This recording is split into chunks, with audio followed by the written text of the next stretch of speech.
Right. వెళ్ళి ఒక bus stand దగ్గరికి వెళ్ళినారు. బస్ స్టాండ్ దగ్గరికి వెళ్ళిన తర్వాత ఒక ఆర్టీసీ కండక్టర్ దగ్గరికి వెళ్ళి, సార్ హైదరాబాద్కి వెళ్ళే బస్ ఇదేనా అంటే ఇదే అని అన్నారు. సో ఇప్పుడు నేను ఎక్కి కూర్చుంటా, రైట్, ఇప్పుడు ఎక్కి కూర్చుంటా, నన్ను ఎన్ని గంటలకు తీసుకుపోతా సార్ హైదరాబాద్ అంటే, నువ్వు ముందైతే ఎక్కువగా తీసుకుపోయినప్పుడు తీసుకుపోతాలే అంటే ఎంతమంది ఆ బస్ ఎక్కే అవకాశం ఉంది కదా, పర్సంటేజ్ చాలా తక్కువ. అదే ఇంకొక బస్ ఆయన దగ్గరికి వెళ్ళినాడు, ఆయన దగ్గర పోతే, సార్ ఇప్పుడు ఇది హైదరాబాద్ పోతుందంటే పోతుంది, రైట్, ఎన్ని గంటలకు నన్ను హైదరాబాద్ డ్రాప్ చేస్తారనంటే, ఇప్పుడు టైం ఎంత అయింది, కరెక్ట్గా 3:40 అయింది కదా, బై 5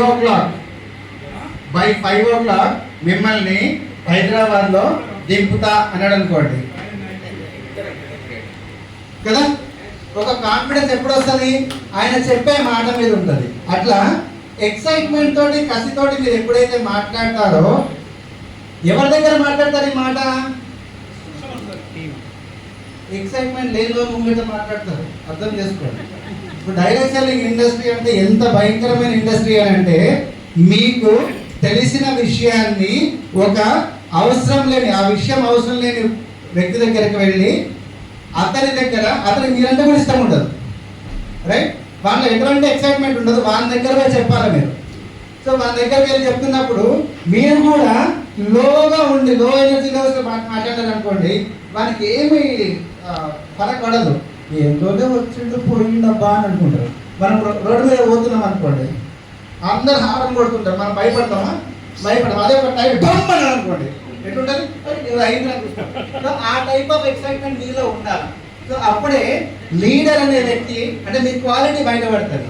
సో అప్పుడు అతను ఏమనుకుంటాడు, అదే నా లైఫ్లో లేనిది వీని దగ్గర ఉంది కదా, సో వీని దగ్గర ఉంది కాబట్టి వీటితో ఉంటే ఎప్పటికైనా నేను కూడా ఒక విస్ఫోటనం చేయొచ్చేమో, ఒక బ్లాస్ట్ చేయొచ్చేమో, పబ్లిక్ నన్ను అట్రాక్ట్ చేసే విధంగా నేను కూడా మారచ్చేమో అని చెప్పి ఆలోచన మొదలవుతుంది.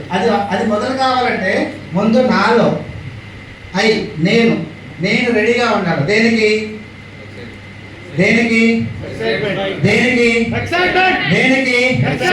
కూడా గట్టిగా చెప్తలేదు.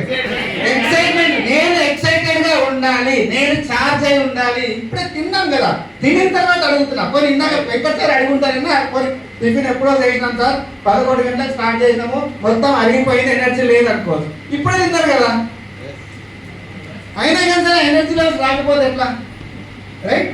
ఇదంతా ఎందుకు అంటున్నామంటే, ఇది ఒక సైన్స్ అన్నమాట. ఈ సైన్స్ ఏమనంటే, మనిషి నిర్ణయం అనేది ఎప్పుడు తీసుకుంటాడంటే 2 సందర్భాల్లో తీసుకుంటాడంట, ఏ నిర్ణయం అయినా కానీ సరే. అదేమంటే, ఒకటి బాగా సంతోషంగా ఉన్నప్పుడు, రెండోది డిప్రెషన్లో ఉన్నప్పుడు. ఈ 2 టైమ్స్లోనే తీసుకుంటాడు, రైట్? సో అందుకని ఇందాక నుంచి మేము ఏం ట్రై చేస్తున్నాము, కొంచెం నవ్వండి, కొంచెం ఎక్సైటెడ్, కమాన్. అట్లా అయితే ఏదైనా నిర్ణయం తీసుకొని బయట పోయి ప్లాన్ చెప్పాడేమో అని. మా స్వార్థం మాది, మా లెక్క మాది. మేము డల్గా ఉన్నాం అనుకోండి, ఇక్కడ డిసప్పాయింట్మెంట్తో ఉంటే సూసైడ్ చేసుకుందామనే థాట్స్ వస్తాయి కదా. అట్లా వద్దు మనం ఏం చేయాలి, నవ్వుతూ ఖుషిగా ఉంటూ ఎక్సైటెడ్ పీపుల్తో ఉండాలి.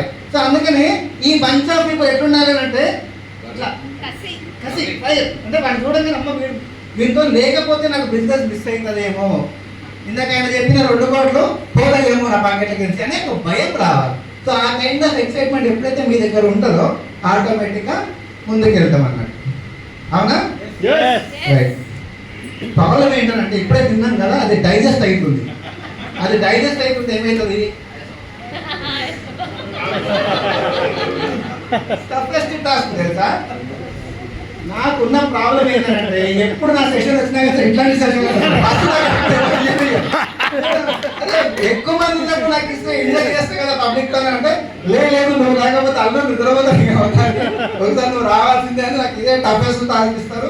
మిమ్మల్ని నాకు రిప్లై తెచ్చుకోవడానికి టైం పడుతుంది, రైట్? అట్లా నా జర్నీ ఎలా స్టార్ట్ అయింది అంటే, బయట నా పేరు సుధీర్ అంటే